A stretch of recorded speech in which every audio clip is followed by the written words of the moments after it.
Hello everyone, this is Sahid back on board and super glad to have you. Welcome to our channel. This is your indispensable channel for all-inclusive information on migration abroad, infotainment, classic shows, latest kitchen recipes, unbeatable storytelling, and healthy lifestyle. We're super excited to have you and more than ready to make your migration dream a possibility. Giving you the latest in all ramifications and begin your success story with us.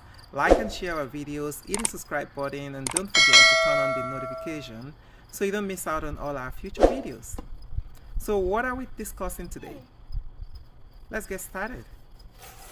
In today's video we'll be telling you about the massive opportunity to move to Canada via the Prince Edward Island Pay International Recruitment Talent Pool. This is a huge opportunity to move to Canada. The province of Prince Edward Island Pay has launched an international recruitment talent pool. For this talent pool, you will have to register and provide your resume or curriculum vitae to be considered by employers that are hiring in Prince Edward Island Province.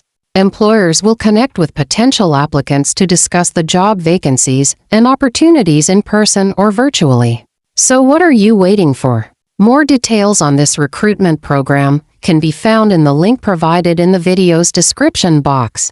And that brings us to the end of today's video regarding the massive opportunity to move to Canada via the Prince Edward Island Pay International Recruitment Talent Pool. Don't delay, make your move to Canada now. If you found this information valuable and you're eager for more most updated information and immigration tips to successfully migrate, then kindly like and share our videos and subscribe to this channel. Then don't forget to hit the notification button to have all our latest videos produced. If you need help however with specifics or individualized services in particular, please feel free to contact us and let's create this success story together. Thank you and see you at the next video.